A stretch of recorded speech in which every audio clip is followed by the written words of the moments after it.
Hi എല്ലാവർക്കും നമസ്കാരം. Anu's kitchen വേൾഡിലേക്ക് സ്വാഗതം. ഇന്ന് നമ്മൾ കപ്പ കൊണ്ടുള്ള ഒരു തട്ടുകട സ്റ്റൈൽ സ്പെഷ്യലായിട്ടുള്ള, അതായത് കോഴിക്കോട്, കണ്ണൂർ, എനിക്ക് തോന്നുന്നു മലപ്പുറം സൈഡിലൊക്കെ കിട്ടുന്ന ഒരു തട്ടുകടയിൽ കിട്ടുന്ന ഒരു ഈവനിങ് സ്നാക്കായിട്ടാണ് വന്നിട്ടുള്ളത്. അതാണ് കോഴിക്കാല്. കോഴി ഇല്ലാത്ത തന്നെ കോഴിക്കാലാണ് നമ്മൾ തയ്യാറാക്കാൻ പോകുന്നത്. അപ്പോൾ അതിന് വേണ്ടിയിട്ട് ഞാൻ കപ്പ ഇപ്പം പുറമേ ഒക്കെ ഉള്ള തൊലിയൊക്കെ കളഞ്ഞ് കഴുകി എടുത്തിട്ടുണ്ട്. ഓൾറെഡി ഞാൻ വെള്ളം തിളക്കാനായിട്ട് വെച്ചിട്ടുണ്ട്. നമുക്ക് നോക്കാം. അപ്പം ഇതാ കണ്ടില്ല, നമ്മളെ വെള്ളം നന്നായി തിളച്ചിട്ടുണ്ട്. ഇതിലേക്ക് കുറച്ചുപ്പ്, വളരെ കുറച്ച് ഉപ്പാണ് ചേർത്തിട്ടുള്ളത്. നമ്മൾ പിന്നീട് മസാലയിലൊക്കെ ഉപ്പ് ചേർക്കും. ഇനി നമ്മൾ എടുത്തിട്ടുള്ള കപ്പ ഇതിലേക്ക് അങ്ങ് ഇട്ട് കൊടുക്കാം.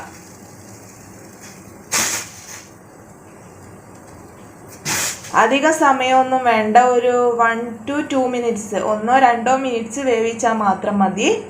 അപ്പം ഇതൊന്ന് വേവട്ടെ. അപ്പം നമ്മളെ കപ്പ ഇതാ നന്നായിട്ട് തിളച്ച് വന്നിട്ടുണ്ട്. ഇപ്പം 2 minute ആയിട്ടുണ്ട്. ഇനി നമുക്കിത് കോരി മാറ്റാം.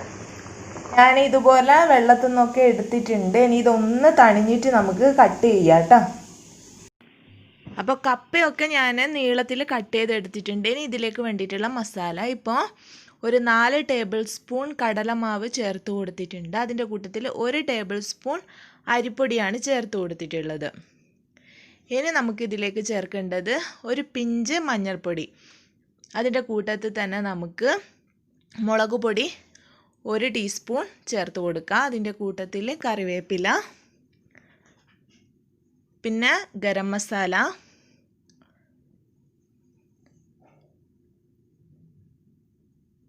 ഉപ്പ്, ആവശ്യത്തിന് ഉപ്പ്,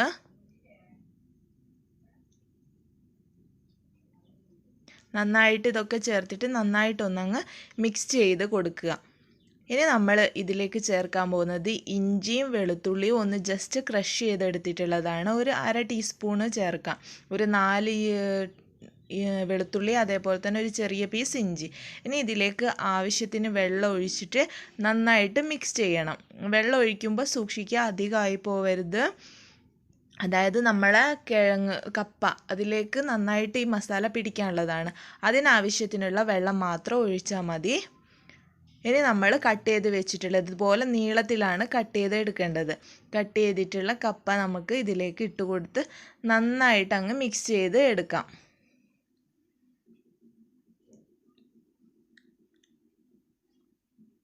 അതായത് കൂടുതൽ മാവ് ആവാൻ പാടില്ല, അതാണ് പറയുന്നത്.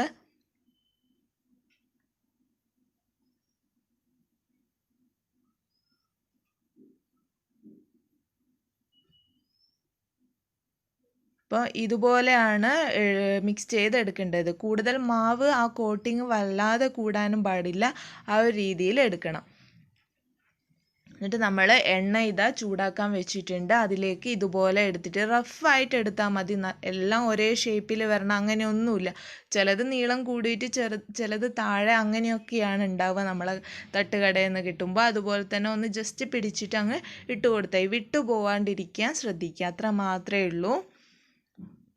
അപ്പോൾ എല്ലാം ഇതുപോലെ തന്നെ ചെയ്തെടുക്കുക. ഓരോന്നായിട്ട് ഇട്ട് കൊടുത്ത് നമുക്ക് ഫ്രൈ ചെയ്തെടുക്കുക. തീ അധികം കൂട്ടിയിടാതെ എടുക്കാൻ വേണ്ടിയിട്ട് ശ്രദ്ധിക്കുക. അല്ലാന്നുണ്ടെങ്കിൽ ഉള്ളിൽ നമ്മൾ ചെറുങ്ങനെ ഒന്ന് വേവിച്ചെടുത്തിട്ടാണല്ലോ ഉള്ളൂ. അപ്പം നന്നായിട്ട് വെന്ത് കിട്ടണമെന്നുണ്ടെങ്കിൽ, നല്ല വെളിയിൽ നല്ല ക്രിസ്പി ആയിട്ട് ഇരിക്കണമെന്നുണ്ടെങ്കിൽ കുറച്ച് തീ കുറച്ച് വെച്ചിട്ട് വേണം ഫ്രൈ ചെയ്തെടുക്കാനായിട്ട്. ഇതിന് തിരിച്ചും മറിച്ചും ഒക്കെ ഇട്ട് കൊടുത്തിട്ട് ഫ്രൈ ചെയ്തെടുക്കാം. അപ്പോൾ ഒരു സൈഡ് റെഡി ആയിട്ടുണ്ട്. ഇനി തിരിച്ച് നമുക്കങ്ങ് ഇട്ട് കൊടുക്കാം.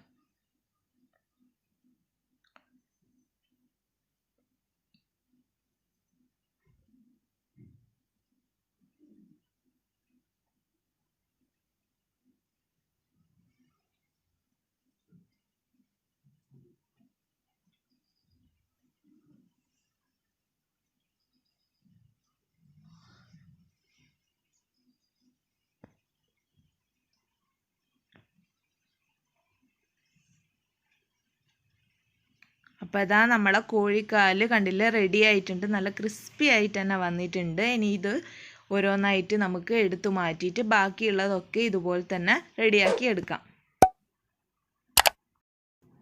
അപ്പം നമ്മളെ കോഴിക്കാൽ ഇതാ റെഡി ആയിട്ടുണ്ട്. ചിക്കൻ ഇല്ലാത്ത കോഴിക്കാൽ. അപ്പോൾ എല്ലാവരും ട്രൈ ചെയ്ത് നോക്കുക. ട്രൈ ചെയ്ത് നോക്കി നിങ്ങളുടെ ഫീഡ്ബാക്ക്സ് തരാൻ മറക്കരുത്. Thanks for watching the